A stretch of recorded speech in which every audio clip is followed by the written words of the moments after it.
Hi guys, welcome to my channel sisters কিচেনে। আজকে আমি তোমাদের জন্য নিয়ে চলে এসেছি একদম জিগলি জিগলি কি বলো তো ম্যাঙ্গো পুডিং। হ্যাঁ, এর জন্য প্রথমে লাগছে পাকা আম কিছুটা বলতে পুরোটাই। এবার এটাকে নিয়ে খুব সুন্দর একটা পিউরি বানিয়ে নেব। তার জন্য প্রথমে এরকম একটা চপার বা মিক্সি যেটা হোক সেটা নিয়ে নিচ্ছি। নিয়ে তার মধ্যে পুরো ম্যাঙ্গোটা দিয়ে দেবো। হ্যাঁ, ম্যাঙ্গোটা আগে থেকে আমি স্লাইস করে কেটে নিয়েছিলাম, কারণ আটিটা তো অবশ্যই দেয়া যাবে না, তাই না?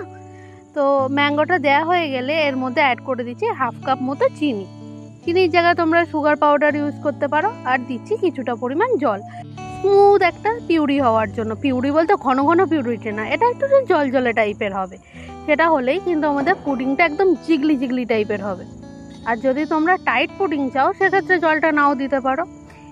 এবার একটা বাটিতে কিছুটা পরিমাণ জল নিয়ে তাতে 1 চামচ মতো কর্নফ্লাওয়ার অ্যাড করে খুব সুন্দর করে গুলে নেব।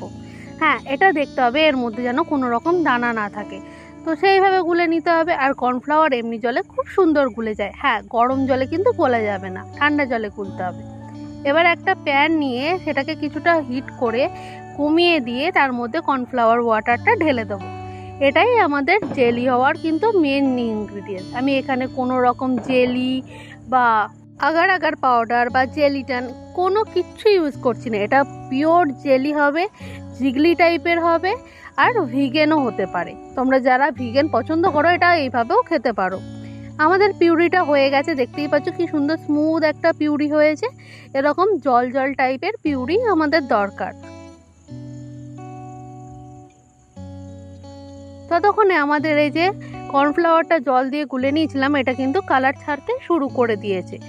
এবার কালারটা একদম সাদা জলের কালার হয়ে গেলে এর মধ্যে আমি ম্যাঙ্গো পিউরিটা অ্যাড করে দেব।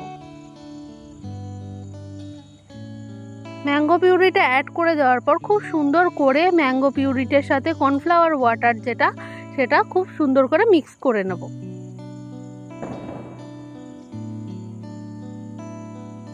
আজকের ম্যাঙ্গো জেলি রেসিপির এগুলো কিন্তু মেন ইনগ্রিডিয়েন্ট। এছাড়া একটা ছোট্ট ইনগ্রিডিয়েন্টস আছে যেটা আমি তোমাদের সাথে শেয়ার করব। তোমরা যারা একদম মিষ্টি মিষ্টি পছন্দ করো জেলি, তারা এই পদ্ধতিটা ফলো করলে কিন্তু পারফেক্ট একটা মিষ্টি জেলি হয়ে যাবে। আমার ম্যাঙ্গো জেলি বা ম্যাঙ্গো কোনো আইটেম হলে একটু টক টক মিষ্টি মিষ্টি জিনিসটা পছন্দ, তাই আমি এর মধ্যে হাফ লেবু অ্যাড করছি। লেবু অ্যাড করলে একটু টক টক জিনিসটা এসে যাবে। হ্যাঁ, অ্যাকচুয়ালি কি বলুন তো, আমার কাছে ম্যাঙ্গো মানে টক মিষ্টির একটা কম্বিনেশন। ম্যাঙ্গো হবে অথচ টক মিষ্টির কম্বিনেশন হবে না, এটা ঠিক আমি মানতে পারি না। তাই আমি সেই জন্য একটুখানি লেবু দিয়ে দিলাম। তোমরা চাইলে লেবুটাকে স্কিপ করে যেতে পারো। লেবুটা অ্যাড করার পর খুব ভালো করে মিক্স করে নিতে হবে। মিক্স করতে করতে একটুখানি ঘন ঘন হয়ে যাবে, সেই পর্যায় পর্যন্ত নিয়ে আসতে হবে। এবার এখানে তোমাদের ঠিক করে নিতে হবে তোমরা কিরকম জেলি চাও। একটু নরম নরম হবে সেরকম, না একটু টাইট টাইট হবে সেরকম। আমার এখানে নরম জেলি পছন্দ। এবার আমি একটা থালা নিয়ে নিচ্ছি। থালা হোক, ট্রে হোক, যেটা খুশি সেটা নিতে পারেন, চাইলে গামলাও নিতে পারেন। এবার তার মধ্যে কিছুটা পরিমাণ ঠান্ডা ঠান্ডা জল দিচ্ছি, একদম ফ্রিজ থেকে বার করা ঠান্ডা জল। সেই জলটা দিয়ে তার মধ্যে একটা ট্রে বা মোল্ড রেখে দেবো, যেটায় করে আমি পুডিংটা সেট করব।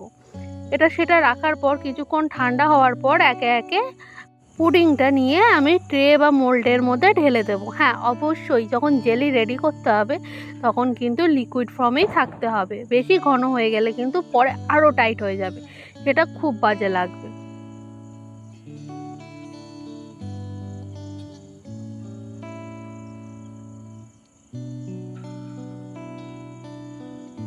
এই যে এই রকম লিকুইডটা দেওয়া হয়ে গেছে। এর মধ্যে আমি এবার এটাকে জমিয়ে ফেলবো ফ্রিজে রেখে।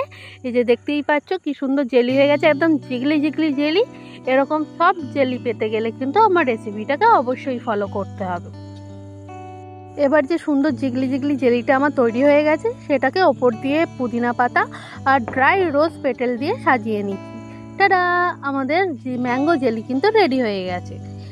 হাতে 5 মিনিট। আর এরকম সিম্পল কিছু ইনগ্রিডিয়েন্টস থাকলে আপনারাও কিন্তু বাড়িতে এরকম ঝটপট ম্যাঙ্গো জেলি বা অন্য কিছু জেলি বানিয়ে নিতেই পারেন।